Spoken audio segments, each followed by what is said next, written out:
guy. The people are having such weird fucking posters on that one. That's what I was like looking at it. I was like, who does that? Like, I'm gonna stand right here like this. You know you have to make that sound when you pose like that shit, dude. It's like, all right, guys, you can make the pose when you guys take a dump. All right, everybody, welcome to Hot Couch Potato, a podcast where we talk about video games and posing. My name is Brent, aka Blue Up. I'm here with my man Rick, aka A New Perfect Day. What's going on, man? So, I don't know if we should talk about this now, but basically, I was talking with my uncle, and he was giving me a lot of Game of Thrones theories of how Cersei. Oh yeah, I don't know if this is gonna be a spoiler for people, but maybe spoiler alert. But how Cersei is gonna die. Oh, okay, So, okay. I'm interested. What do you got? I forgot. There's two. Let me try to. I'm gonna just talk and babble, and Okay. I think I might like pull it up in my memory somehow. But he was saying something about Jaime is gonna be the one to kill Cersei after Khaleesi is gonna be killed and die. What?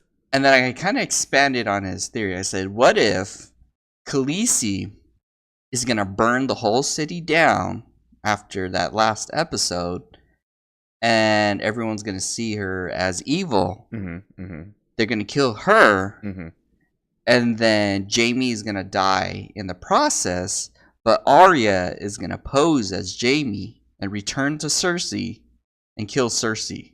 Oh, that's the spiciest one. So Cersei's not gonna see Jaime die initially. Exactly. Oh, okay. And Arya is going to be the one to take, and then I forgot there was like other theories going on too that I was making up on the spot, but I was like, yeah, Cersei can win, Khaleesi could die, and then I was like, what if Cersei dies, but Khaleesi and Jon work out, or Daenerys work out an agreement, so since she can't win favor of the North, Jon will take over the North, and she can take over the rest of the South or the kingdoms. Yeah, like North and South Korea, dude. Exactly. I feel it. Exactly. And they'll have their truce or something like that. But either way, I was like, man, there's so many theories. And then I was like looking up Twitter, and then a lot of people voted, I think Jaime's going to be killing her. And the other one would be Arya, and the other one will be her committing suicide. Cersei? Yeah. Oh, that's interesting. I saw on Twitter that Bran is the number one pick to be on the throne, dude. Oh, really? Yeah. I don't know how that's going to work out, if it does work out. I can't even make a theory on how that's going to happen, because everybody would have to kill each other first, like everybody, dude. Dude, yeah, I was thinking everyone's gonna die, and then there's gonna be only like what, maybe Sansa and Bran left. Bran sitting in his wheelchair in the background, watching everybody get stabbed up, dude. He's like, "Oh, hey, you're gonna die. Oh, hey, you're gonna die." I was looking up a lot of videos of Game of Thrones, and I was like, man, I miss Hodor. And I was like, man, he did a good job. You know, his purpose in life was holding down the door, and Bran fucked him up in the past. And the thing is, people are saying that was the point when Bran started to change. Like, he was losing himself, and he became the Three-Eyed Raven. Yeah. I think, that's definitely when he left that tree. And then when the Three-Eyed Raven got killed, I think that's definitely when it got passed on to him. He was like downloading all the history of the world and shit, dude, when that shit happened, man. Exactly. And it changed him. So we'll see, man. I had to watch like old episodes, man. Yeah. To remember why I liked the show, dude. Because the show it's changed so much, you know what I mean? And there were glimpses of it in last week's episode when, you know, Tyrion and Varys are talking to each other about betraying Daenerys. Daenerys, yeah. And all the scheming that goes on behind the scenes, like when Sansa told Tyrion, "Oh, by the way, Jon Snow's a Targaryen." Like, I miss that stuff. The behind the scenes shit, dude. That was always good. So we'll see where it goes. Yeah, who knows what's gonna happen now, man? I think for sure everybody's gonna die except for the Starks. I think Jon's gonna live, Sansa and Bran are gonna live, and Arya's gonna live. Everyone else though is dead. 50-50 between Jaime and Tyrion. One of them is gonna survive, I think, because one of them has to kill Cersei. Yeah, I think it's gonna be another repeat of history. Daenerys is gonna go crazy, send her dragon to wipe out everybody, not just the South, but even like go after the North, you know. And then to the point where they're all gonna have to form an alliance and try to take her down. Yeah, but yeah, either way, didn't they? My uncle said that there's gonna be a prequel they're working on. Yeah, they're gonna show. I think they're gonna make Robert's Rebellion. I think is what they're gonna do, which would be tight. I think that'd be cool. Yeah, I need because Ned. There's a lot of like, old school. You hear about their glory days and shit, dude. Which you just that ass king, like bring the breastplate stretcher, because he can't fit in his armor no more, man. But yeah, that'd be cool. That'd be cool to see because they already have a young Ned. Remember they had those flashbacks from a couple seasons ago. So yeah, I think that'd be sick if they showed that.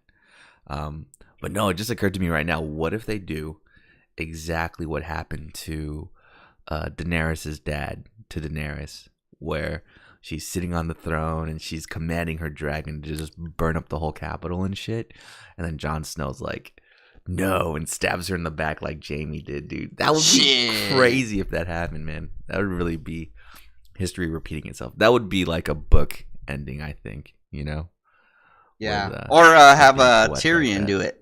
Oh, That way, all the Lannisters were the backstabbers. Now he's the new Kingslayer, Queenslayer. That'd be crazy, man. I want to see who's gonna kill. Who do you think is gonna kill Euron? Because he's ultimately the worst bad guy right now. That pirate dude. Oh yeah. I think it's gonna be Cersei. Really? You think she's Yeah. gonna betray him like that? Yeah, No like way. after she solidified everything, then she's gonna just like stab him or use him as a shield, kind of thing. Oh, okay, yeah, that would probably be a good death for him. I'm thinking he's gonna get eaten by a dragon, dude. He's got to. Like he killed him. Yeah. So he's got to Give him get a killed cone. by a dragon. Either that or Jaime's got to kill him. Just out of pure jealousy, dude. No, that's how Jaime's gonna die, by him. Oh, no way. That would really make Yeah. him the worst bad guy ever, dude. Yep. That's crazy. Cause It's first not he steals through his girl. combat. Yep, exactly. First he steals his girl and then he kills him, dude. R.I.P. Jaime, man. After he confesses like how he done Cersei, then he's gonna kill him. They got in the bum, mate. Just fucking kills him. Fuck, that'd be the worst death for Jaime, dude. Yeah. But it'll be interesting. Have you ever watched a show? I mean, it could be anime too, just anything where you liked the ending, like a long-standing show like this where the ending was good. Yeah, there's probably a lot. I just can't remember. And I usually give it a perfect 10 because Really? I like it a lot. Yeah. To the point where the journey was good, but the ending too made it better. For me, I feel like it's very, very rare where the ending is worth it.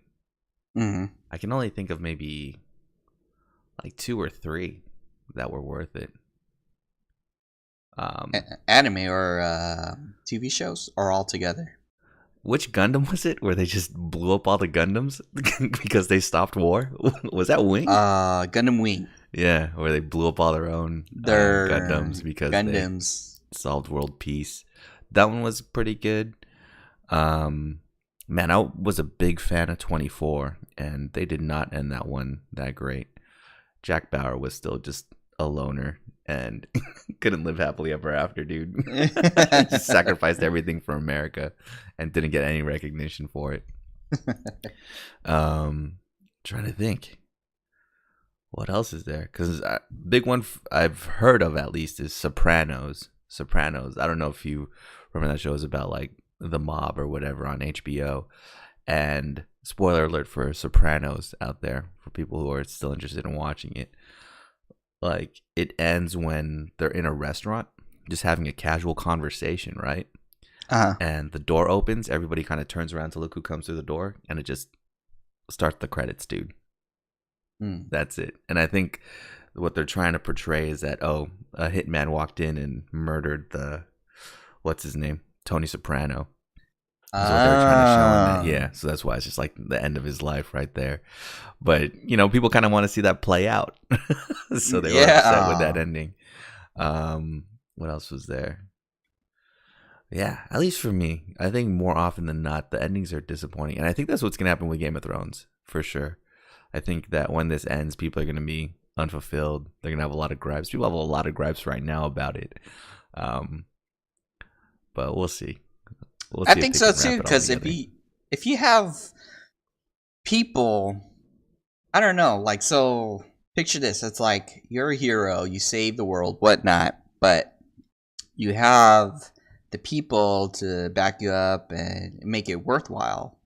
But if everyone is dead and you don't have that recognition at the end, like, oh, I got the throne, but no one's left alive, yeah, I think I would feel pretty empty. It's like, man, all this hard work, yet there's only stragglers. Yeah. That's why it kind of sucks when you think about it too, because no matter how, the Robert's Rebellion, the prequel, when they film it for Game of Thrones, that's gonna have a good ending, right? That's gonna have the good guys, the rebels, taking over the throne, beating all the Targaryens back, all these crazy people that are willing to light up the whole kingdom and killed Ned's dad and all that shit, right? Like, that's all gonna have a good ending, right? But in the back of your mind, you gotta think, well, shit. At the end of the day, Ned Stark has a wife and kids. He has like this big family. Ends up going back to the capital, getting his head chopped off by by fucking Cersei's son, dude. So I was like, damn, is there really a happy ending for anybody out here? That's tough shit, man. Yeah, my brain is already disconnecting that. So I'm going to say during that time, that's a completely different story. Yeah. The ones we're watching now is completely something else. Yeah. And I don't know, omit everything that's happening in this whole series and just accept everything that happened in the past, because that was worthwhile. But if I'm gonna have that thought of mine, like, oh yeah, you're gonna get your head chopped off, and just seeing how badass like young Ned Stark is, dude, like, oh man, he's kicking ass, and then he gets to live happily ever after, you know what I mean, back in Winterfell. And then just knowing, oh man, 20 years from now, Ned, you're gonna get executed, bro. R.I.P. But that is crazy, though. I read one theory too about this will be my last theory, that everything that's happening right now is in Bran's brain. So basically, he's still sitting in the garden in Winterfell as Winterfell's getting attacked, right? Or he's just sitting there in his wheelchair, and he's seeing the different outcomes that can happen for if they kill the Night King or if they don't kill the Night King, right? And this is the path where they do kill the Night King. He's going to see King's Landing get burnt to the ground. He's going to see Jon kill Daenerys. He's going to see Jaime or Tyrion kill Cersei. He's just going to see all this death and stuff, right? Then he's going to snap out of it. And he's either not going to give Arya the knife to kill the Night King, or he's going to like let the Night King kill him, so that he just lets the Night King take over instead, which might be a cop-out, but I would like that ending more than anything, I think, right now. Yeah. Like, what if it's, everything happens, right? Like, the worst happens. Like, Jon Snow is standing there, dude. He fucking kills Grey Worm and kills Daenerys, dude. And he's just hanging out. He's, like, crying because, he loved her or whatever. And then it goes back to Brad, and he's like, wakes up. Oh my God, dude. I can't give Arya this knife. He just keeps it to himself, dude, so she can't kill the Night King. That would be crazy, bro. Mind trip. What is that? Inception right there? I think that would be a little cool. I mean, it'd be uncharacteristic of this show to do that, but I think that would be a good twist for me. One movie that did that where I hated it. You ever seen Twilight, dude? The vampire and the wolf movie? Yeah.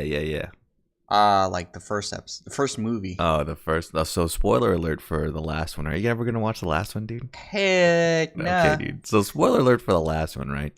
It's this culmination where the fancy vampires and the hippie vampires that are friends with werewolves now fight each other, right? And it's crazy because there's all these main characters from all these movies and these books here together in the same place, and they're fighting it out. They're ripping each other's heads off, fucking stake stabbing each other with in the heart and stuff, so they're like really dead. You know what I mean? It comes to a point where they finally kill the lord of the fancy vampires, and then it happens exactly like that. Someone blinks who can tell the future, and she tells him, "Hey, just let him go. We're all gonna die." Oh wow. We're all gonna die if we fight. So then they just leave, but they just walk away. Damn. So that'd be crazy if that happens in Game of Thrones. I think I'll be Yeah. more pleased than I care more about Game of Thrones than Twilight anyway, so that's probably why. I think they should have stayed in the north after the battle instead of like flying the dragons over there.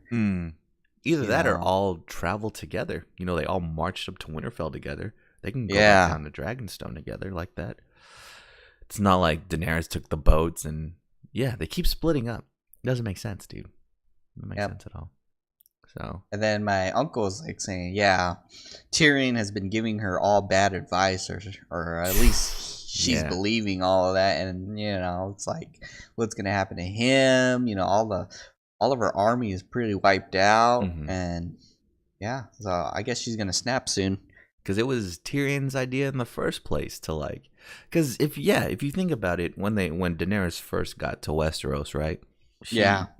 3 dragons. She had the lady from Dorne with her 3 daughters, the Sand Snakes. She had Lady Tyrell on her side. She had all the Greyjoys on her side. So she had like a poppin' army. She had the Unsullied and the Dothraki. She had a poppin' army, right? And then I think everybody was telling her, "Hey, let's take King's Landing. Let's take King's Landing." And what's his name? Tyrion's like, "No, let's not take King's Landing because we're gonna kill too many people. Let's take Casterly Rock first because that's where all the gold is, and then we'll just, prevent King's Landing from getting food, and they'll betray her." We do Yeah. all of that. Everybody fails. Everybody dies. We fight in the north. We lose half our army and 2 dragons, and now we're still gonna end up killing everybody. So yeah, I think you're right, dude. Tyrion's been giving horrible advice, man. Yeah, he may be smart, but I don't think in military. Yeah. Either that or he wasn't prepared to be. He just can't predict his sister. Maybe I think is what it is. Like it's mainly been against his sister where he's been getting his ass kicked. You know. Yep. So, and I don't see why she didn't just get him killed in that last episode, man. No, she wanted him to be alive to witness what wrong side he's on. And Damn, dude. You think about it. Every time Cersei talks about Tyrion, she's like, "Oh, I hate him. He killed my mother. I can't wait to hang him, cut him in half, chop off his head, all this shit. He killed my father, too." And then she has a chance to just shoot. What if they shot him with all the friggin' scorpions? That would be crazy, dude. shit. Like everybody shoots their arrows at him, man. She had a chance to do it. And she's like, it's okay. Drama. Let's get it on with. Let him tell me about my children and how they're all dead. Yep, and they're about to die. It's like, fuck. Crazy though. So we got 2 more episodes, man. Well, by the time this comes out, this last episode will be done. It'll be interesting to see what happens in the last episode, how they wrap it all up. Yeah, But yeah. no one's making it out alive except for Jon Snow. Maybe Jon Snow will die. I don't know, man. Because I thought in the very beginning of all this started, I thought Ned Stark was going to be the main protagonist Of course. of it all. Yeah. You know, there was no possibility of him dying at all. I'm And like, he dies okay, first episode. and he dies. or so first season, yeah. that made me reconsider. You know I don't know the director's mind. So maybe that's what's going to happen. No one thinks John's going to die, but John's going to die somehow. Damn. You know, That's confirmed purpose with bad unfulfilled. ending then, dude. That's crazy. Exactly. But you know what? I wouldn't be mad at that either if Jon dies. Mm. Because the red woman, right? Melisandre, her whole goal was to serve the Lord of Light. The Lord of Light wanted to stop the Long Night, right? Yeah. And the Long Night was going to be brought about by the Night King. So that's why they revived Beric like 6 times so he could save Arya in the end. That's why what's his name? The Hound looked into the fire and saw that they had to go beyond the wall. That's why Melisandre told Daenerys to call for Jon Snow. That's why Jon Snow got brought back to life, right? So they could all kill the Night King. So now that that's done, yeah, Jon Snow doesn't really have anything to live for, magic-wise. So maybe he can die.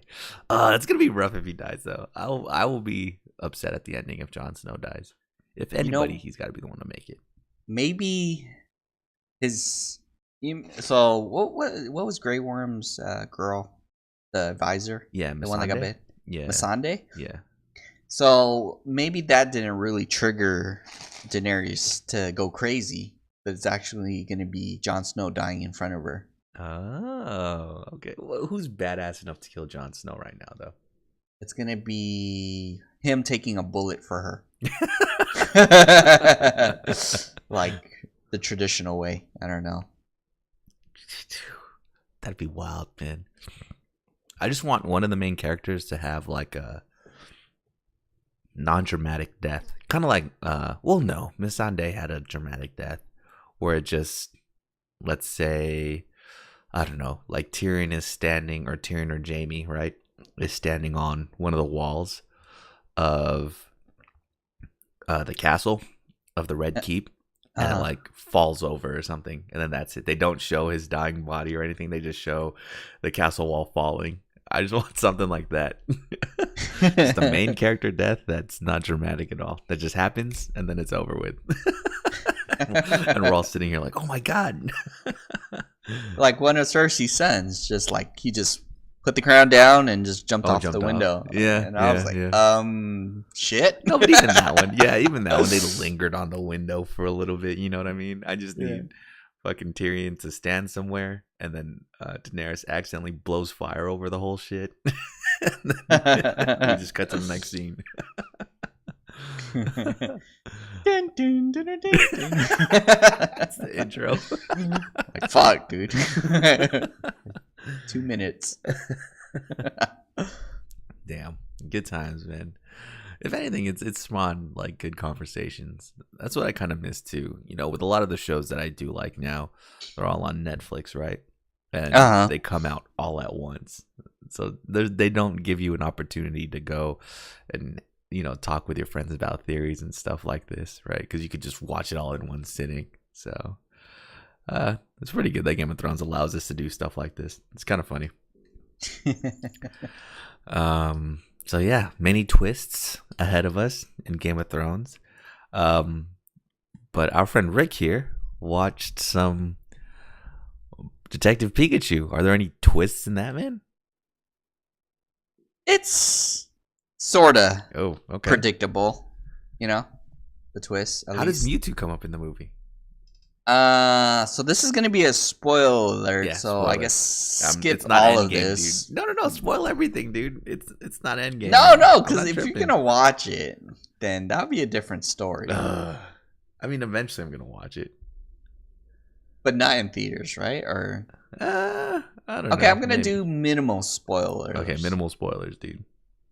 So basically, he's in the lab, and he's kind of like the start of everything. And so something happens, and then it brings the other Pokemon trainer to investigate. This is the worst non-spoiler thing ever, dude. I'm trying not to spoil it. Okay, so the dad was investigating the research lab, which had Mewtwo in it. Oh, okay.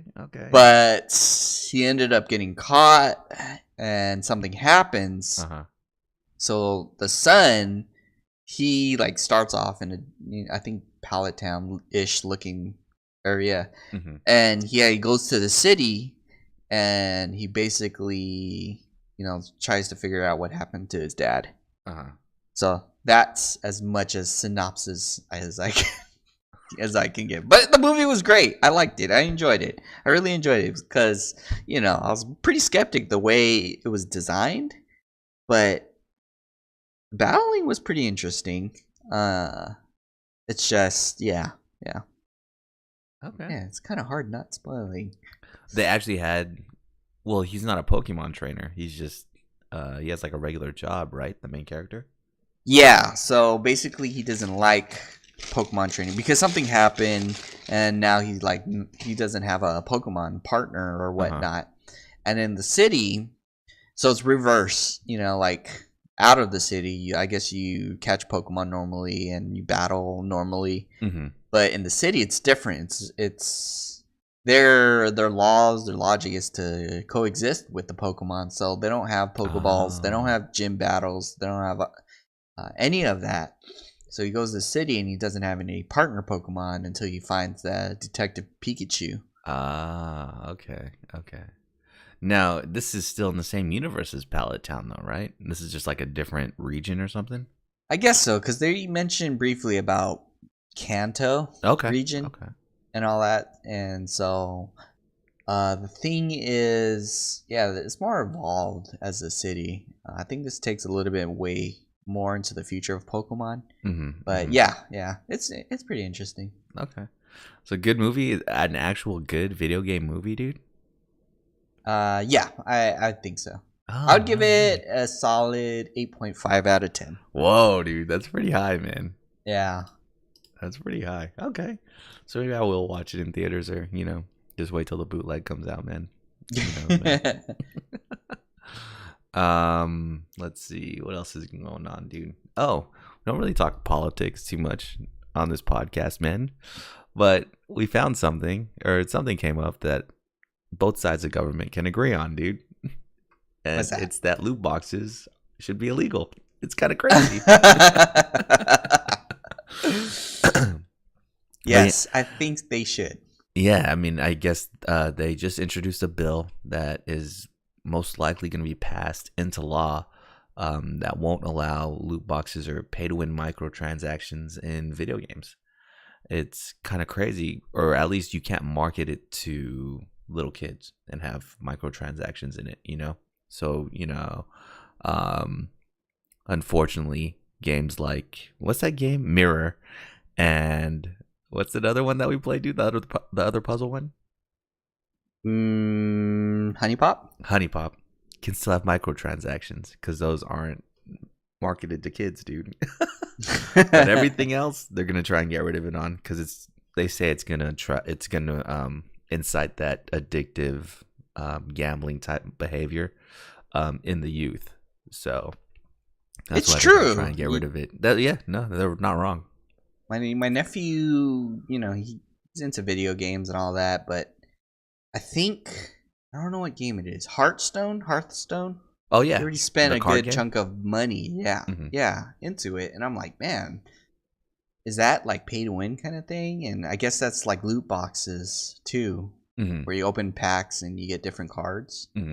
So yeah, I can see where the addiction can go too. I guess in our age, we had physical loot boxes. We opened up the Pokemon packages that we spent $6 on, and we get shitty cards. Oh, for the cards, yeah, the Pokemon cards. Yeah, I think with those though, I think they had to publish the odds of something, because that's why you always got at least like one holographic card, right? But that's the thing too. If they publish the odds and allow it to be, they can all easily just give them like, oh, you have like a 0.10% chance of getting something from this loot box. No, that's very true. But with this, I think it'll be good, man. I think a side effect of this that'll be good is there won't be such high demand for development for or things will stop going towards the mobile market, because I think that's where the mobile market makes all their money, right? On microtransactions. Yeah. And we're seeing now, unfortunately, that, I mean, you and I are pretty much traditionalists when it comes to playing video games, right, dude? We'd rather just sit at home on the couch and, play a game on our console on the TV. Where games are going towards nowadays is more mobile wise, because everybody's up and on the go now. I mean, look at the Switch, right? You could take that shit anywhere. So I think a positive side effect to this is that things will start to go back to home consoles, hopefully, just because the most successful business model for mobile games is microtransactions. I think the freemium games, where you can play a game, you have like so many turns to do it, like Candy Crush, but unless you pay, you can have unlimited lives or something like that. Wasn't that did you play that Mario Run game? No. I didn't either. I think that was like that though, where you paid for lives. Either that, or did you had to wait like an hour per life to come back up to play. Oh wow. How much pressure is that, man, to try and pass the first level of Mario without dying, or else you have to wait another hour? Man, I don't like that strategy though. I just like the traditional buy a game. Yeah. The game is complete, and if you want to sell extra content to enhance it, then sure. But now it's like you have to pay to win, or you pay to get this exclusive thing that you can never get once a year. And it's like, geez. And then now they're like thinking of strategies like the Mario Run, like, oh, you have to wait 5 minutes to play again. Yeah. So they're kind of extorting that addictiveness in people, because they know they want to come back to it. So it makes it more fun to come back in 5 minutes. I don't know. But side effect of that too is like, man, you can't practice. Every time you die, you have to wait 5 minutes. So it's like, by the time you come back to it, you totally forgot what to do. Yep. Man, I would be so frustrated if that were the case for any of the games I play. Like, can you imagine Mega Man, where you die, you have to wait 5 minutes for another life? Golly, you're having upset. Trouble on one specific part. You die before you get to the part you're having trouble on. So, I mean, no, I think this is nothing but good, actually. I fully support this. We should get rid of microtransactions in video games, period, I think. I understand DLC. That's fine as long as it's adding content to the game. But yeah, if it's just adding like a rare gun or anything like that into the game, dude, nah, we should stop that kind of behavior. That is exactly. That being said, man, Epic might go out of business if they do all this shit. Fortnite's gonna be worth zero now, dude. That'd be insane. Shoot, they just need to rethink their strategy. Like add extra maps to it or something, and then you get a costume.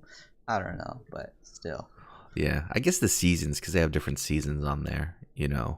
I figured that could be something they charge for. It's DLC to get access to. You have to buy it, right?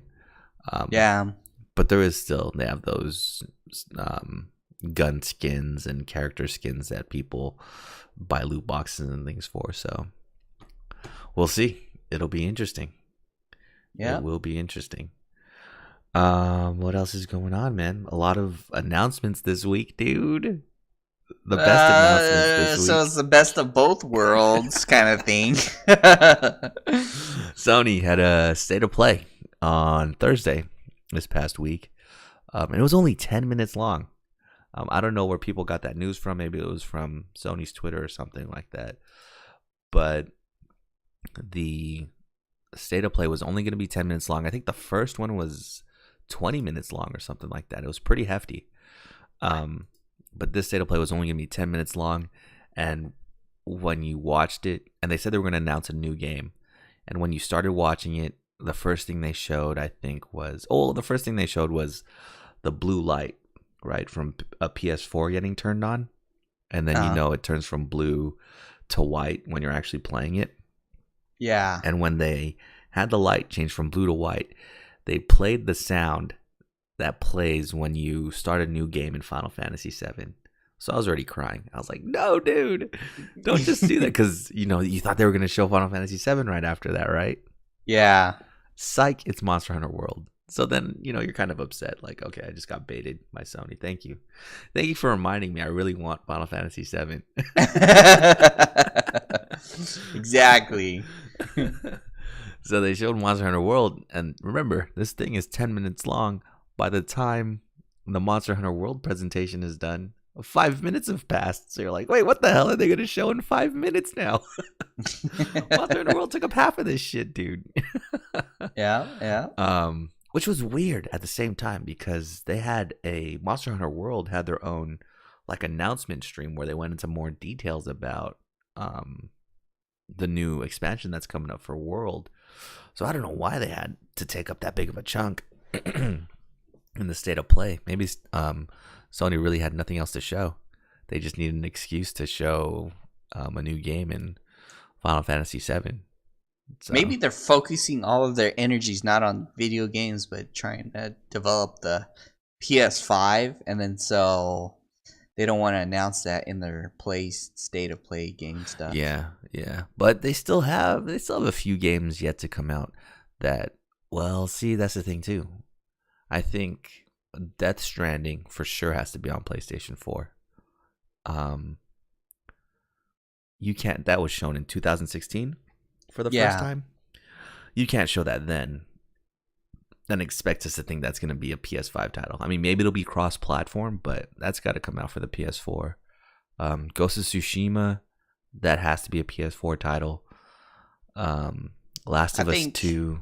It probably will be PS5 because... Really? Like, maybe... We didn't really see any of the gameplay.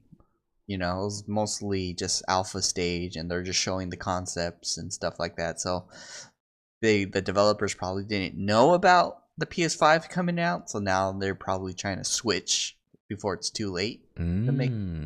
Because there's more performance, they can do a lot more with the PS5. But maybe they'll make it dual, one for PS4, one for PS5. Yeah. So you think that one's gonna be cross console and not even come out until the PS5 comes out? Exactly. Ah, okay. So you think the same thing for Last of Us 2? No, I think they're already too far in.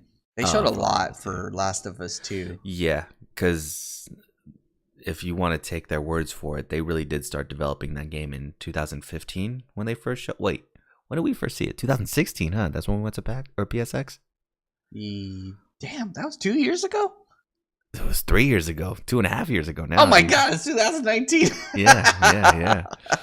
So, oh my God. Maybe we'll see. I mean, I still want to know, man. That's gonna be. It's crazy that Sony's not gonna be at E3. I mean, especially after this past state of play, they have so much to offer now, man. I think they're losing. E3 is like, that's why they were probably getting a lot of emails. They're like, oh man, a lot of people are not going to come because PSX is not going to be, or PlayStation is not going to be here. And then so they're trying to sell us to come, and we're like, fuck no, $250. Never again. It's insane, man. I mean, what do you know? I mean, yeah, because they have the new console to show off if they wanted to. They have all these games now, that they're announcing and stuff. So they do have a lot to show. You know what they're going to do? I bet you they're going to do a salty, like, state of play during the weekend of E3, man. They're just going to release a video, like... of video games coming out? they're going to have a state of play during E3, dude. That's going to take all the attention away from the show. That would be crazy if they did that, actually. Because then they could say, oh yeah, look at you guys. You guys spent millions of dollars to go to a convention. We spent, let's say at most $10,000 to make this video. Suck it. We still got more attention. That would be insane if they did that. But yeah, so we had Monster Hunter World for the first half of that state of play. They showed a dungeon crawler game that looked pretty fun. You could play as Shovel Knight in it, which was kind of crazy. Where? During the state of play, I don't know what it's called. It's called River Bond. Coming to PS4 this summer. It's like a isometrical top-down dungeon crawler.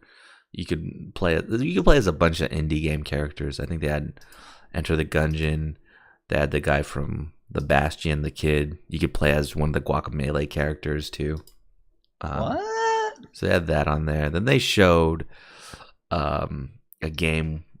It was in like the rainforest, and they had these special forces guys walking around. And this was their new game that they were announcing, that they kept hyping up about leading up to this state of play. And you kind of think to yourself, oh, it's made by the Sony Studios. So you think, oh man, this is going to be SOCOM, because they made SOCOM a long time ago, right? When PS2 days were around. It looks like a SOCOM game. Looks like a good follow-up to SOCOM.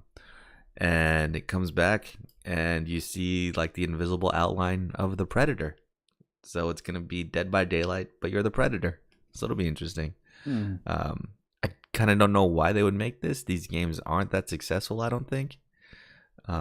Evolve crashed and burned pretty hard, which I think you can relate this more to than Dead by Daylight, because Dead by Daylight, you have a lot of characters you can play as. Predator, you're just going to be the Predator, dude. And you're going to be overpowered, man. So, Yeah. well, I guess, I don't know. I wonder if you could play on that, right? Because Predators are all about, now, don't get on me about Predator lore. I'm not the best. All I know is that they'll fight you, or they'll hunt their prey in an honorable way, right? That's why I think in the first Predator, when Arnold Schwarzenegger, he just didn't have any guns or anything. That's why the Predator was like, all right, hand-to-hand combat it is. That's why he didn't use guns. So I wonder if that's something you can do. If you're a human and you just don't have any guns, if you could fist fight the Predator, that would be kind of insane. Shit. I mean, you beat him on his own ground. You get your ass whooped. That would be kind of sick if you could do that, And no kung fu. Like, since you have a rocket launcher, then whoever plays Predator can choose a rocket launcher. That would be kind of fun, actually. Like a 4-on-1 fist fight, because the Predator is honorable like that, dude. What else did they show? Oh, they showed the Medieval remake that's coming out. That looks pretty good. I think we need more games like that, man. More games like Crash Bandicoot remake, where it's like cartoony graphics. There's too many games now that are trying to be too real. We need more games like that, I think, that are cartoon based, like Ratchet and Clank too. Like those fun platformers. Everything's kind of serious. Maybe that's just the games I'm interested. They're too serious, so I need to play one of these like Spyro type games. Yeah, see, that's why I think Nintendo's appealing right now. It's working on those type of graphics. So that's why we're like having a blast going to the indie games during PAX West. Because we got tired. I don't know. For me, I'm pretty kind of tired from like all the advanced graphics and they're trying to compete with each other. And then here I am like trying to buy a fishing game, just playing Stardew Valley, 2-bit game kind of thing. But I don't know. Like, I do enjoy the advanced graphics. It's just there's spurts when I do want to have like a Crash Bandicoot kind of game. Yeah. No, same here. I just don't know like what gameplay or what would be appealing to me like that. Because they tried to remake Bubsy, and Bubsy crashed and burned. Dreams, yeah, that would be cool. It all depends on what people make in that, though. Right now, it looks kind of insane.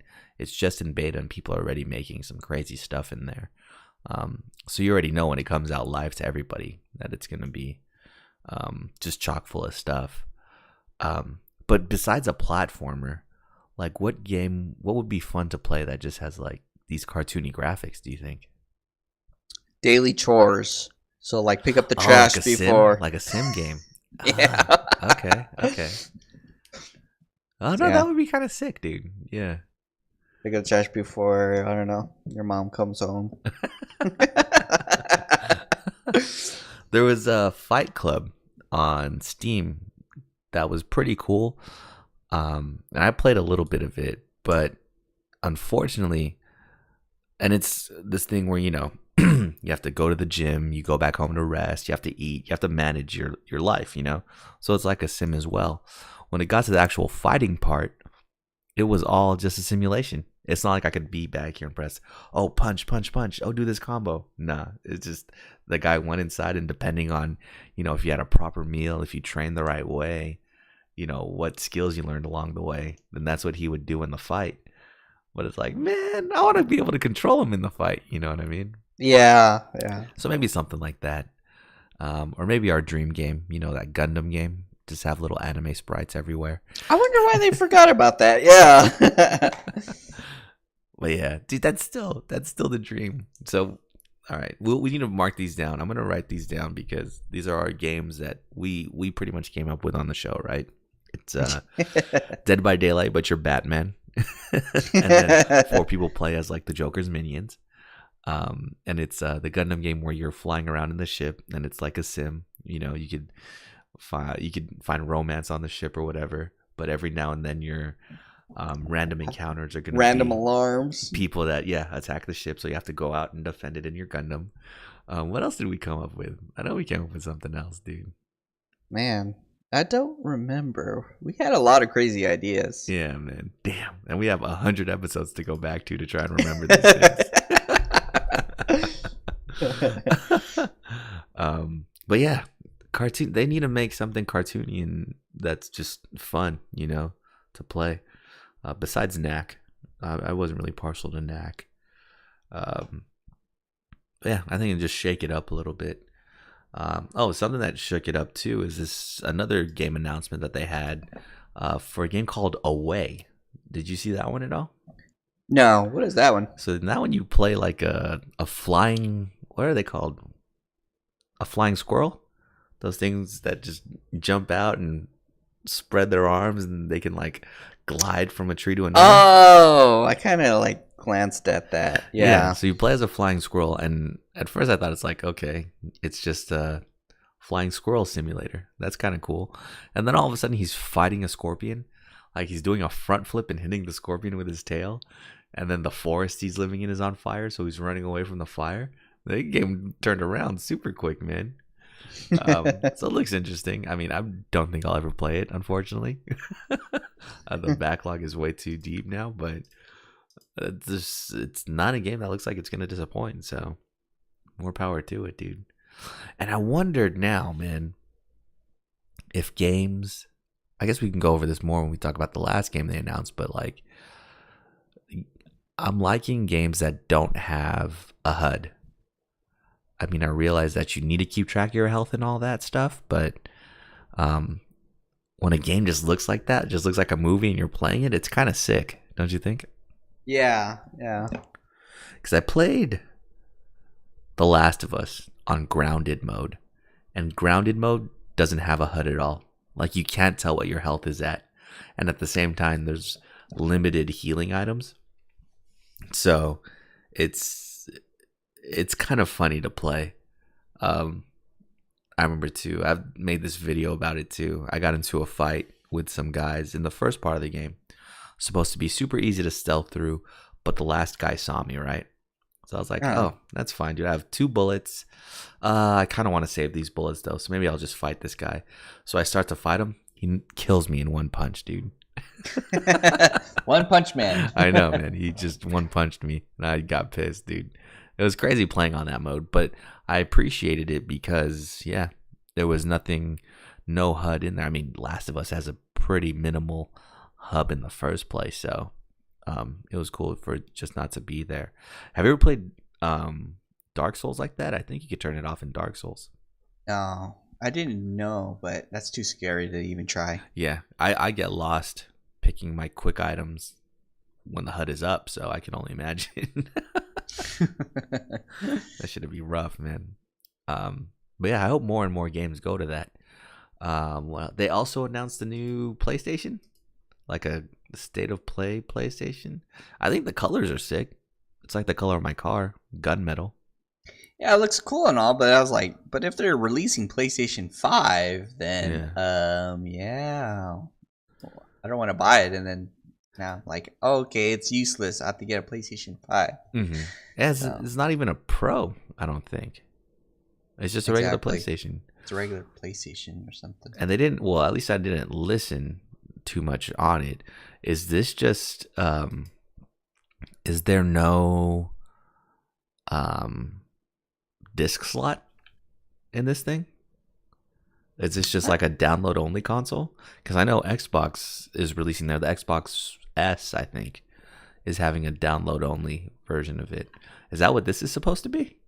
Oh, I have no idea. Damn, discless. So they're focusing on streaming. Yeah, well, streaming and downloading games directly. Because I mean, by this point, you and I have been on PlayStation Plus for like 3 years, so by default, you and I have a pretty extensive download game library. You know, Mm-hmm. so maybe that's what they're banking on too. Man, yeah, I think it'll move to that where discs are just collector's items, dude. Nobody's gonna buy discs anymore. Because that's got to be a big part of the architecture of a console. They have to allocate so much space for this disc reader to go into, right? That if the PS5 were to come out and the only way you could play games is by downloading them, damn, they probably have quadrillion cores in that bitch, dude. They would have the space to do everything on that thing. I think the gig is getting cheaper too. So like me and Dustin were like looking at solid state drives. They used to be $1,000, Yeah. and then now it's what, $150. And then we Googled a recent one. I saw one selling for $80 for a terabyte solid state. Damn. Yeah. And then the M.2 one, those used to be super crazy expensive, and now they're like in the hundreds. So. There's something to be said there. But see, I think that's what a lot of people that still play video games are the same people that really grew up with video games. So that thought of not having a physical copy of a disc is still kind of scary to us. So maybe they're slowly weaning us off, you know. As soon as the PlayStation 5 comes out, the PlayStation 5 Pro without a disc slot is going to come out. That'd be crazy, actually. Well, and then when I was like paying attention to, I was with my family, and my uncle, he still uses like DVDs and Blu-rays, and I was like telling him, just don't worry about that. Go to streaming.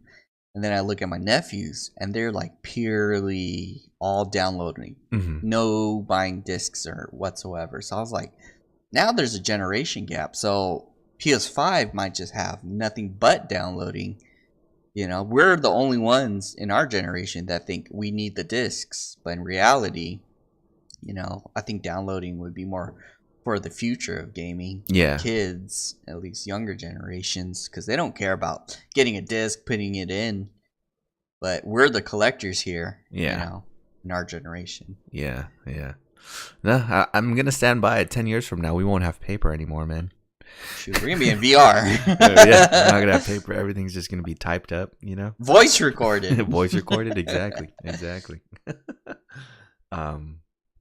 So yeah, they showed this Gunmetal PlayStation, which was cool. And then the last thing, big question mark.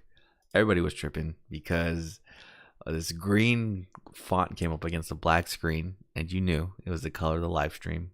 And then they showed friggin' Aerith, man. And that's when I knew dreams would come true during this year's E3, man. Yay and boo at the same time, but mostly 99% yay.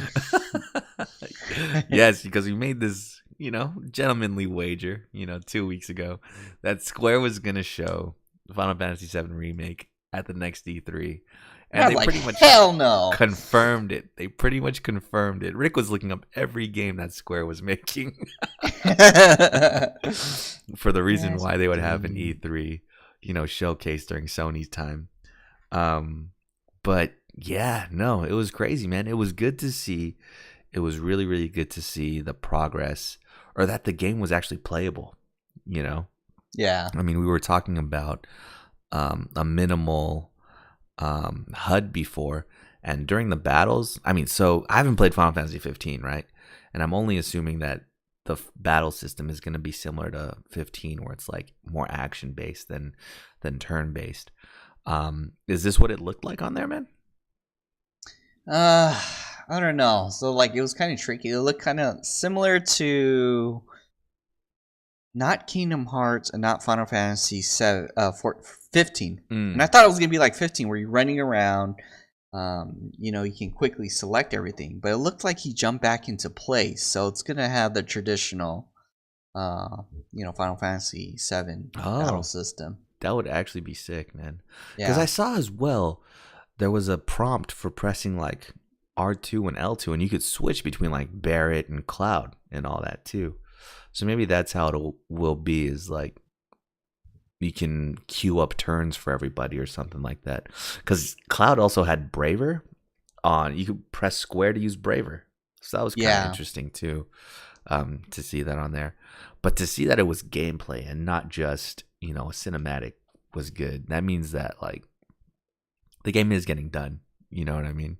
yeah, Everything looked great. The clock timer when they're trying to escape um the reactor looked exactly like the clock timer from the original game.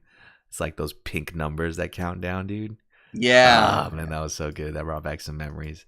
Um, Everybody's faces look great. It's kind of realistic, but they still look anime at the same time, dude. It looked great, super great. Yeah, Cloud's hair didn't look too crazy, man. It looked more like calmed down. It wasn't just like one yellow triangle sticking straight up, dude. um, and yeah, the enemy types, you could recognize the enemy types from the original game, dude. Because you're trying to think, the original game enemies are kind of wacky. You're fighting frogs, you're fighting just all kinds of shit, right? But there, you can really, once you saw the enemies they were fighting in that trailer, you could see in their head what they looked like in the original game, right? Like there Yeah. was the ones they had those turtles with the tridents they were fighting. You're like, oh man, how are they gonna make that look cool? And they just looked cool, dude, when they were fighting them in this new trailer, man. Yeah. Yeah. Um, they fought that big minesweeper robot thing. They were fighting the Shinra guards, which was great. Who else were they fighting? Oh, and then they were fighting that boss underneath Don Corneo's mansion, that Yeah. giant blue guy. Upsetting because the cutscene before they showed that monster, Cloud wasn't wearing a dress. So, dude, that still needs to happen in this game, dude. You still need to cross dress your way to infiltrate Don Corneo's mansion, man. The game won't be the same without it. Um, but yeah, man, no, I was just really really surprised on how the game looked, and so glad that we got to see it after fucking 4 years, man. Nothing can explain. I really watched it like 5 million times. I think the trailer has like 1.5 million views. Probably like 100,000 of those were me, just by myself, man. If I wasn't watching it on my phone, I had it on the computer and my phone at the same time, dude. I know. When I first watched it, I was screaming at the top of my lungs in the car, and I was like, "Oh my god!"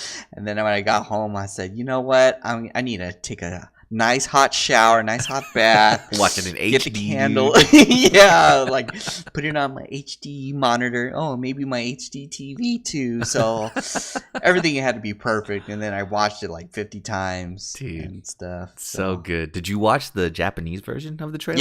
yeah. I watched Dude. it. I was like, dude, they both sound great. I think I might play the game twice. Yeah.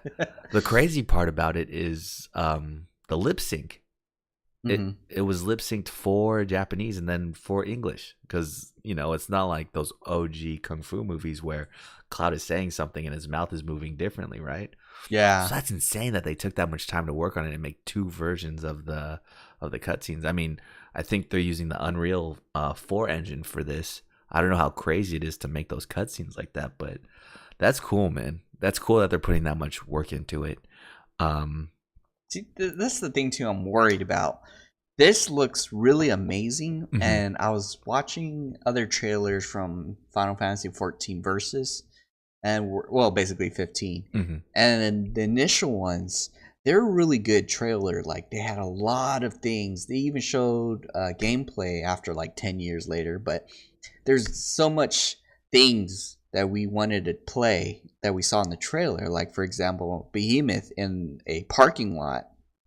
Or Mm. when they were battling, they were switching off characters in the middle of battle. Like one would parry the monster, and then they would do like a high five kind of thing in the middle of battle, and like switch off. But a lot of the stuff was taking out of the game, and that's what I'm worried about for Fort Oh. 7 Hmm. because they can spruce it up to whatever they want to show, but Hmm. then they might just edit everything out completely, and that's what I'm scared.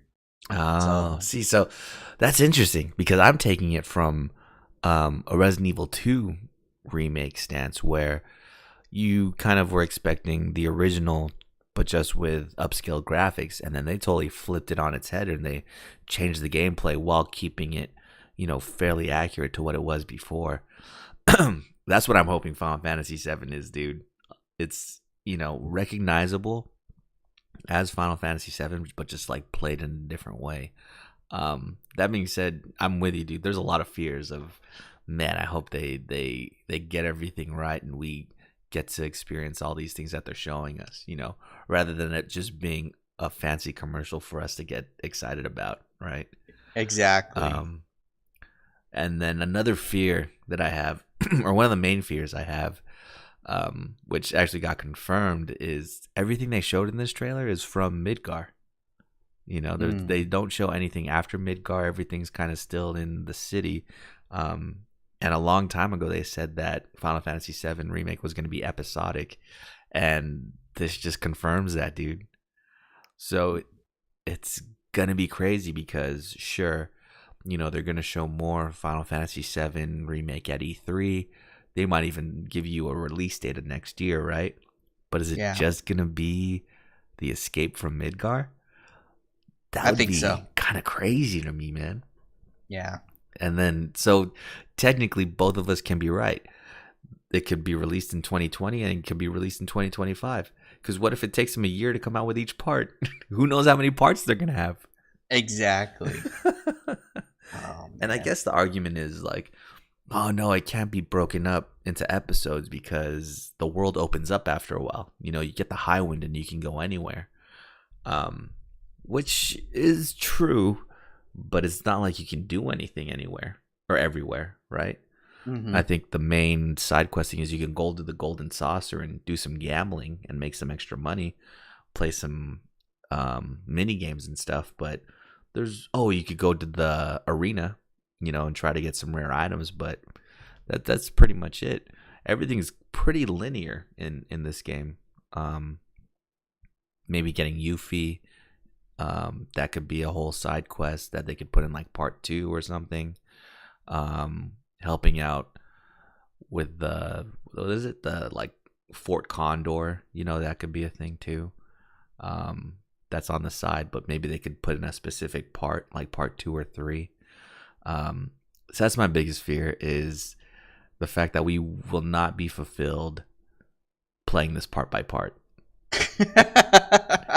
and that part 1's gonna come out and it's gonna take 5 years for part 2 to come out. Do you know what? It could also be like Final Fantasy 15 as well. So like they were kind of episodic. So the first game they released was a full blown game, Hmm. and then the next downloadables were episodes, but they were more focusing on each character during like phases. Mm. So like they're focusing on, I don't know, your support character, his story, focusing. So they could do like, focusing on Cloud, you're playing as Cloud, then you could be focused on playing Vincent, and then you're playing Yuffie. Damn, but you would have to have a lot of those, wouldn't you? Yeah, exactly. Damn. So that was their plan for 15, but then people were kind of like dropping off. So that's why they canceled everything. But yeah, and I heard, and then 15's DLCs were really good actually. Yeah. So it enhanced the story a lot. Because you come to think about it, that is kind of how Final Fantasy VII is broken up, anyways, right? You Yeah. could start with Cloud, and then you'll maybe the second part. Well, no, because that'd be too many parts in the beginning. They could be like, you're playing as Cloud throughout the whole game, and then all of a sudden later you're playing, I don't know, as Barrett. Like, what happens to Barrett when you guys separate later? Oh no, you know what? No, you can do that because yeah, you can do the whole Midgar about Cloud, because then Barrett does have his own portion when you go to Golden Saucer. Remember? Yeah, You meet yeah, up with Dine and all that. You do meet Red 13 in Midgar, but he has his own kind of storyline in, was it Cosmo Canyon?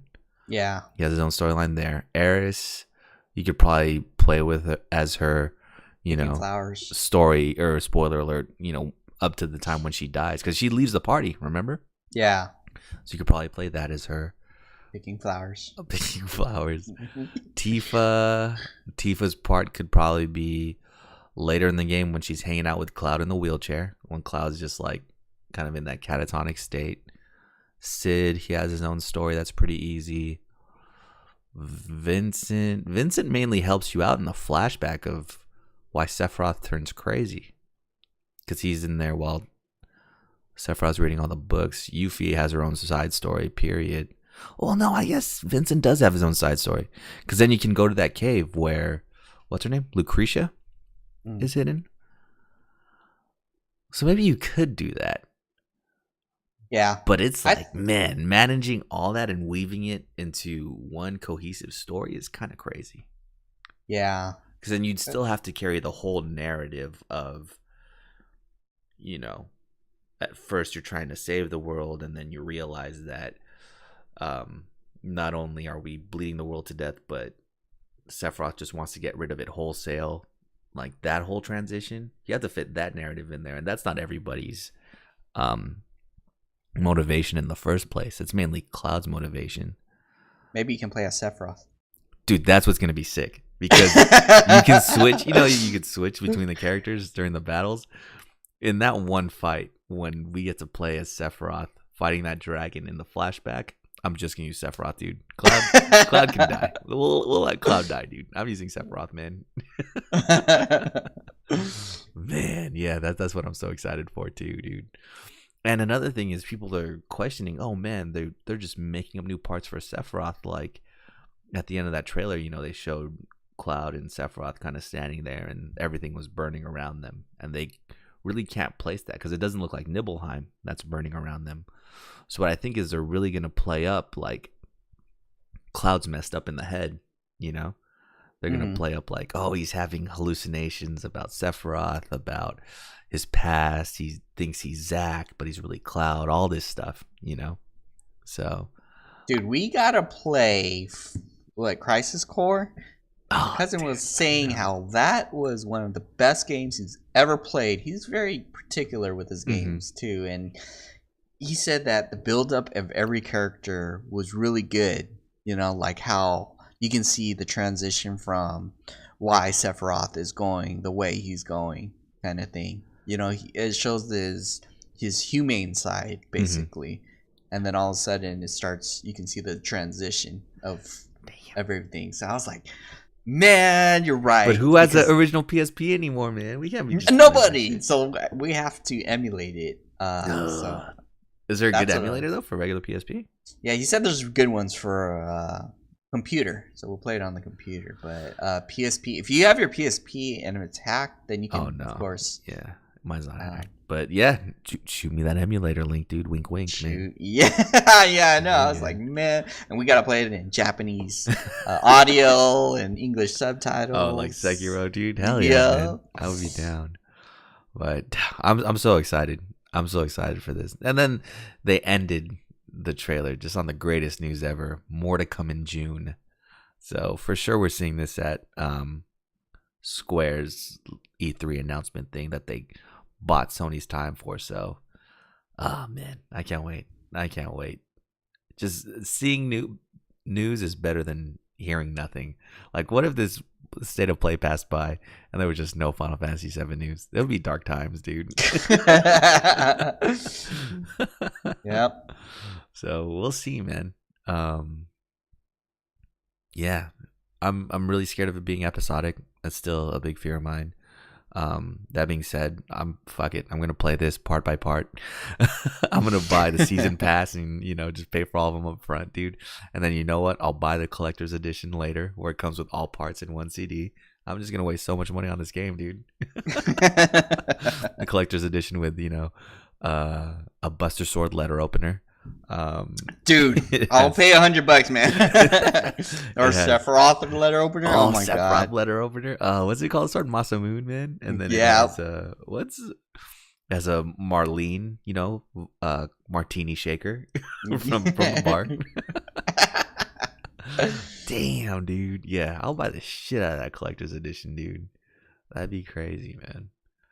But yeah, dude, what if they develop a PS4 Pro with the Meteor logo and it lights up when you turn on the PS4? Would you buy a PS4? I'm buying a new PS4. I know, and the PlayStation 5 is already out, and I'm like saving money for the PlayStation 5. When this PS4 comes out, I'm buying that PS4, dude. Yep. Fuck, man. We waited so long, dude. So long. And it's finally happening. It's so good. I can't wait until E3. E3 is what, beginning? Middle of June? I think June is when it's happening. Let's see. Square press conference for E3. Oh, I put the wrong thing. But yeah, man. Exciting times. They did have that Monster Hunter World what is it? Like announcement stream afterwards, which was weird because again, it took up half of the state of play's time. They introduced 4 new monsters, and one of them is gonna be a new Elder Dragon. So that's pretty cool. There's some new features. I think they added new combos for all the weapons. And there's a grapple hook where you can just mount the monster anytime you want to now. Did you see that? No. So that's the purpose of the weapon? No, it's not a weapon. It's your grapple hook can grapple to just a monster's face, and you can beat on the monster's face without having to try to get lucky, jump off a ledge, and land on the monster. So it's like an automatic mount. I don't know how I feel about that, because then I hope there's a cooldown. Yeah, or some way to limit it, like maybe only a certain 3 grapple hook tip can go into monsters like that. Dude, you will never see me on the ground if it's unlimited. I'll be doing the whole Attack on Titan stuff. Oh, dude, yeah, that would be sick. You can now use your, what's it called? What do you use to shoot the flashbangs? The slingshot thing. There you go. You could use the slinger while your weapon's out now. It not just sword and shield can do it, but everybody can do it now. So that's kind of crazy. Especially for you, you use the gun lance, so you don't have to put your gun lance away to use your thing anymore. Oh, that's cool. Yeah. But yeah, kind of scared because as Rick and I were talking about earlier, this is a $40 expansion. And if you're giving us 4 monsters and 1 new map for $40, I don't know, man. I do not know. You're going to have to come up with a little bit something else, dude. Because that's almost full game price, man. Right? It is. But if you think about it, I like to think of it as we're supporting the people, and they never really let us down with the term of the content. So they probably have a bunch of more story missions going on than just your simple 2-3 missions in there. Damn, see, and that's the thing too. With the original game, there was a level requirement to play certain missions, right? Like some missions would unlock at Hunter rank 50 or something like that. At this point in time, everybody's probably widespread. I know there's got to be someone out there that's Hunter rank 100 or 1,000 at this point. Do you think those will be reachable for us? Do you think we'll have to get to Hunter rank 300 to play some of these missions? I hope not, because we're 170 I'm right now. 120, man. Maybe 100. Level 100 would be the limit. Hopefully, yeah. I mean, some of the new monsters do look cool. There is just this one that has these huge horns, like moose horns, and it uses it to throw rocks and all kinds of shit at you. So That one looks cool. There's one that kind of swims around like Juratados. There's a bat looking one, and then the elder dragon. Elder dragon fights are always good, so that should be good stuff. But yeah, I mean, this comes out in September. I need them to show me a little bit more before I'm fully convinced, I think, man. Um, Capcom just reported that they just had their most successful year of all time, too. Which, I mean, I can see with Resident Evil 7, Resident Evil 2 Remake, Monster Hunter World. What else? Street Fighter 5 is still popping. Marvel vs. Capcom Infinite, they'll just never talk about again. Mega Man's still cool. I mean, it's not for nothing. I can see where they could be the most successful. But I just have to see maybe a little bit more. Maybe after E3, after they show a little bit more about the game or about the new expansion, I'll be more excited, more on board to buy it. But so far, I don't know, man. Maybe I'm getting cheap. Am I getting cheap, dude? Well, it's reasonable because you buy a game and you expect it all to be there. Yeah. So I don't know. Maybe we're just been butthurt by everything. I have. It's like I don't want to spend extra $50 to buy like Destiny thing. Oh yeah, yeah. You definitely It's like, stopped buying Destiny expansions a long time ago, dude. man. So I was betrayed at that point. Yeah, yeah. What else is going on out there? Oh, there was a Ghost Recon announcement too. There's a new Ghost Recon coming out. Wildlands always had my interest when it first came out, where it was, you were just on this open map of the Bolivian jungle and you get to hunt, cartel guys and all that stuff.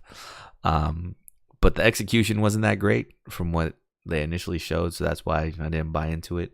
This one kind of looks like it's heading down the same path, where it looks cool, but the execution might not be so great. But these games look cool, man, where you play as just like a Navy SEAL or special ops, and you're just let out into the open world, and you get to kill everybody. Have you ever heard of the game Mercenaries? This was like original Xbox type stuff, dude. No, was it a good game? Yeah, no, it was super fun because it was just like this. I think it was like this and Just Cause mixed together. And it was basically you're a mercenary. They let you loose in North Korea, and you had all these cards, like kind of like the war in Iraq, where you had to hunt down the generals and all the leaders and stuff. And then you get to kill Kim Jong Il, who was like a fucking ace of spades or something like that. It was pretty fun because you could drive all the cars all around the map. You had to take over territories by killing all the generals and stuff, and you could take them in alive or dead, and you just had all kinds of access to explosives and shit you could blow up. So that's what it reminds me of. I think I'm just looking for that replacement of that Mercenaries type gameplay, because that was super fun. And it's kind of a good mix between being too over the top, like Just Cause, where you can fucking put rocket launchers on a cow and fly on it, and being realistic to where I think Ghost Recon is, because it's all about drones and stuff in this new Ghost Recon. So it'll be interesting. And the Punisher's the bad guy in this, so it's crazy, dude. But yeah, what else is going on, dude? City of Heroes, you've been playing? Not recently, but I did make my character. I have a lot of character designs. I think that's what's going on. I keep creating new tunes because I get inspired by watching a bunch of everything else. I was like, man, I already made a character from Infinity Blade. I made Escanor from the Seven Deadly Sins. I saw that, dude. I saw that. And now I forgot I was going to create something last night. My cousin, he made a lot of characters too. He made like Jedi Knights, and he made Sith Lords and things like that. And there's a character I wanted to try making. I don't remember. I hope I don't remember. I made this Dominator, and my whole lore behind my Dominator. It's ice blasting and kinetics, right? And the whole lore behind him is that, or it's a she, and she's got mutated to be the cold of winter, right? Uh, So I'm just this smoke.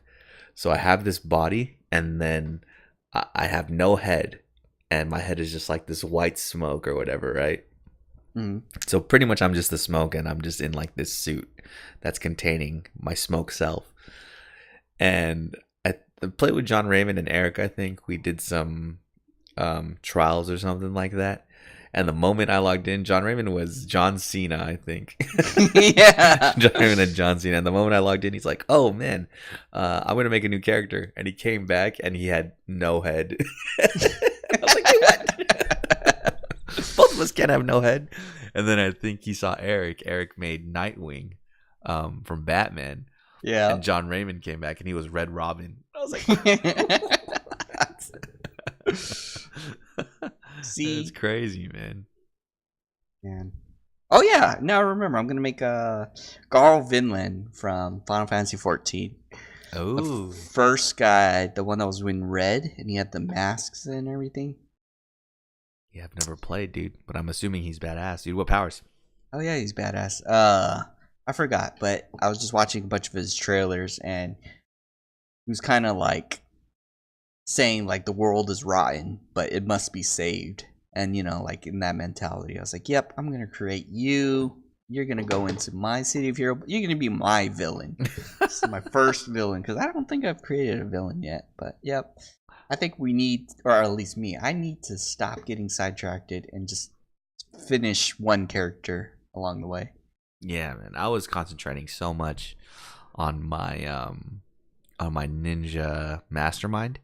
And then I kind of got bored a little bit. And the beauty of City of Heroes, when you get bored, you could totally change the game for yourself and Yeah. make a new character, because it really is. It changes how you experience the game.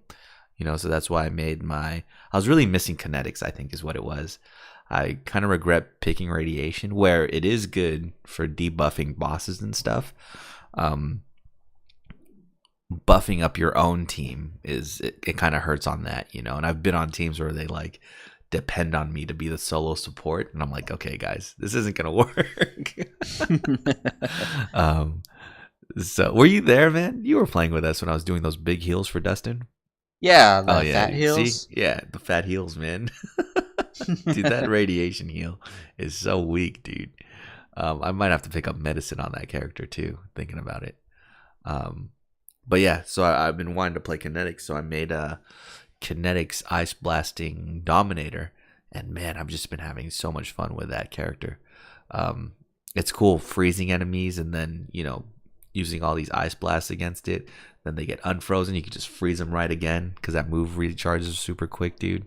Exactly. And then you could freeze them, make it rain ice on them, so that when they get unfrozen, they're super slow. Yeah. The whole time you're, healing yourself off of the enemy, and you could get damage off of the enemy and all this stuff. It's just super fun to play with. And then I finally did it because, Dominators don't really have any defensive powers, primary or secondary. So I picked up Hover and put some defense enhancements on it, and I'm just floating in the air, just minding my business, dude. It's pretty fun, man. But yeah, so much to do in that game, dude. I just discovered invention origin enhancements don't decay. So if you create a level 10 damage enhancement, it buffs up your damage by 33%, right? Mm-hmm. If you go to level 20, that enhancement still works for 33%. What the fuck, man? That's so broken, dude. I forgot that it does that. That's why I was like, man, I was thinking of just getting IOs when I turned 50, and I was like, you know what? You might as well do it now. Remember. Yeah. You might as well do it now, because it'll be cheaper now when you're a lower level. It'll just be a pain, I guess, finding the ingredients for it, but shit, it'll last forever. So yeah, you might as well get that shit now, man. I've been playing the auction house a lot, dude. I'm on my way. I'm a millionaire, basically, an influence, dude. It's interesting though. Well, before I talk about that, I made a mistake, man, and did not refresh the prices right. So I saw what people were buying this enhancement for, right? Ah, And they were buying it for about, I think one was 5 mil, then it went down to 2 mil, 2.5 mil, and then it would the last like three sold for 1 mil, right? So I yeah. was like, okay, that's fine, dude. I need this. It's part of a set. Let me spend 1 mil on it. And I bought it right away. And I was like, oh, that's weird. Usually it takes some time for me to buy it. So I bought it, but before I picked it up, I guess it refreshed, and it showed what people were buying it at. Man, the last four people bought it for 100,000 influence, dude. And then you see mine Damn. is like a million influence. I was like, oh my god, dude, this got fucking bamboozled, man. I fucked up the market, and I'm starting to overvalue these things. But it's crazy, man. It's crazy how you can change things on there. Now, what I was gonna say, what I don't like. Have you messed around with Wentworths at all, man? Not yet. I think last time we logged off, I had one of the ingredients for or recipes for like 8 million, Oh wow. and I don't think I have enough money to sell that even. Because like, don't you have to like post it and then you have to put down money, percentage of the money to buy it? No, they take the money when you sell it. So Oh, they like tax you when you receive the money. So yeah, you can post it for free. oh, okay. Never mind. I was thinking of Vindictus. Then never mind. You have to Uh, have like money prepaid in order to even put it on the market. oh yeah, But I don't know how much the worth of it is now. I have yeah. to double check.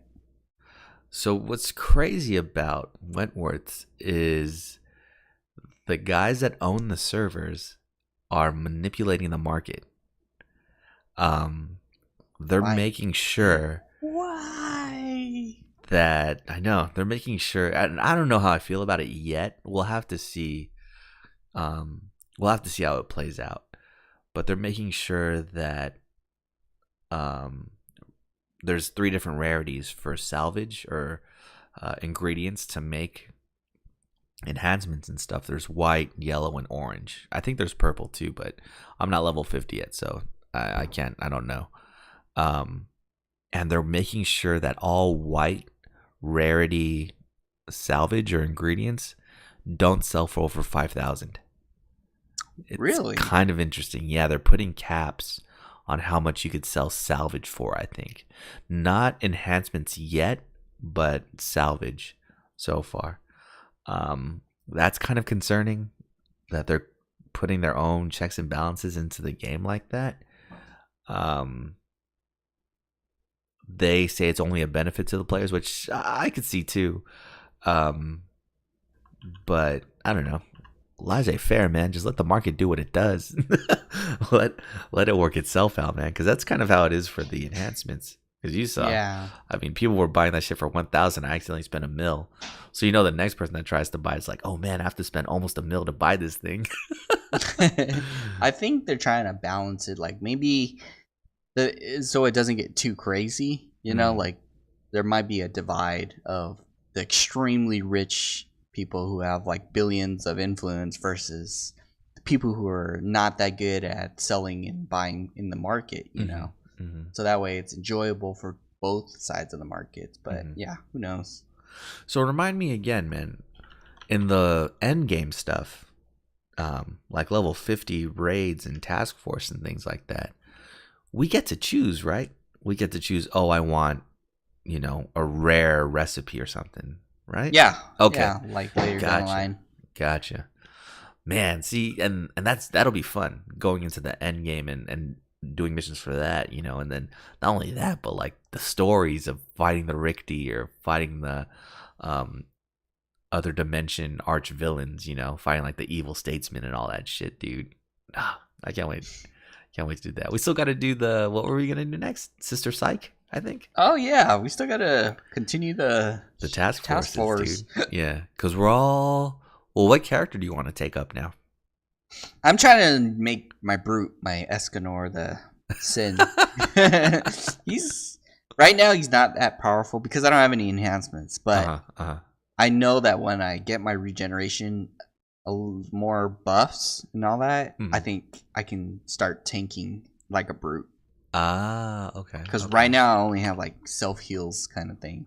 Yeah, yeah, yeah, yeah. I think you get what level is? I want to say my brute with regen is level 18 Uh or huh. 15, and I have two self heals. One of them just takes forever to come back up, Yeah. but one is pretty fast. Um, oh man, yeah, it's so exciting, man. Yeah, I'm still not jaded on it yet. Sometimes I find myself just sitting there. I'll be watching a YouTube video and not playing City Heroes, but I'm just sitting there, dude. Just in the city. I think one day I only had maybe 30 minutes to play, and I just jumped in and grabbed some badges real quick. Just some exploration badges, dude. Yeah. So, yeah, man. It's fucking good. It's good to have it back. Unfortunately, playing everything else has suffered, dude. I haven't played any other video game, dude. Yeah, that's what I was like gonna try to start something else too, because Mhm. I know people are asking me about Sekiro, and I'm like, man, I've been playing City of Heroes, Yeah, so that yeah, kind of takes priority over everything. yeah. Funny story. I'm actually gonna let someone borrow Sekiro today. They're Like I gonna haven't even return gotten it the the next second. day. Yeah, I haven't even gotten the second ending I wanted. You know what I mean? So it's like, Yeah. yeah, yeah. I'm not playing it. You can borrow it, dude. It's fucking insane, dude. But yeah, good times. It's cool that you can do that. Like I could see where you could get bored playing Sekiro, or I kind of got bored at a point playing. I didn't get bored. Um, I just got scared. oh well, like for me, I could get bored playing Sekiro, or I can get bored playing God of War, right? Because things are kind of just like tedious, and you're doing it over and over the fights, you know. In City Heroes, if I get bored during a fight, yeah, I could just make a new character and do it differently, Because I felt Exactly. like my ninjas were kind of lackluster, weren't doing enough damage. And then I Mm. make a blaster or a dominator, and I'm just like killing shit in 2 hits, man. It's amazing, but I'll die real quick. Yep. So it's cool. You can choose how you really want to play the game. So it's exciting, man. What do you think? Do you think it would be cool if in City Heroes they had? Well, no, because that doesn't make sense lore wise. Because in Final Fantasy 14, it makes sense. You could have just different jobs that you're doing. Hmm. So it's okay that you could be a knight and a black mage, or you can change between the two. What if in City Heroes you can change between a blaster, scrapper, healer, tank, all on the same character? I think they should have a cooldown because I don't want to Oh like yeah, be in the middle battle and then all of a sudden I could be a blaster and then yeah, yeah, for sure. you Or know. like you have to go to a certain, like you have to go to the hospital to change, like There you go. a Yeah, like power in the chip or hospital something. you Or can do that. yeah, Yeah. yeah, yeah, yeah. Huh? That'd be wild. Just something to think about though. But yeah, dude. Oh, you know what I haven't seen, and maybe it's because they've released all the costume parts. But remember, some of the costume parts used to be recipes. Don't remember which ones. So I remember for sure because I bought them. The tech wings. Uh-huh. The tech wings used to be a recipe that you had to make, and I remember those cost like $1 million at one point. Man, that shit was crazy. Huh. 1 million? Damn. But Yeah, now, yeah, I think I'm starting to remember. Like I think it was Rocket Boots that I yes, did. rocket boots as well. Rocket boots as well. Um, and come to think about it, can you just have rocket boots from the start? I've never tried. I have to look. I have to look. But yeah, no, that's crazy, man. I wonder if they're still gonna have anything like that, or if there is still anything like that that you can just craft. Um, I need to start getting my um, what are they called? My archetype enhancements as well, dude. Those are so good. Oh, don't you get those at 50? I think you can start getting them now with the merits, right? Huh. I don't remember. At least I saw that I could buy some, but the rate you get merits under 50 is not as good. Because right now, I think my character's 36, right? And I've been doing task force missions, everything. and I only have like 250 merits, and I can only buy 2. So I think once you get to 50, like the merit payoffs are a lot better. So that's why. I see. Yeah.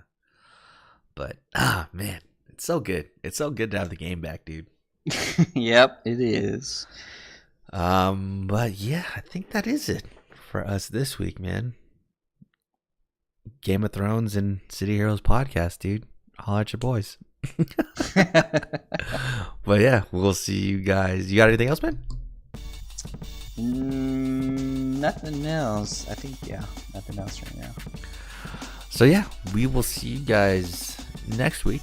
But until then, Rick, some words of wisdom. Final Fantasy VII coming out 2025. I think I mentioned it. The last part.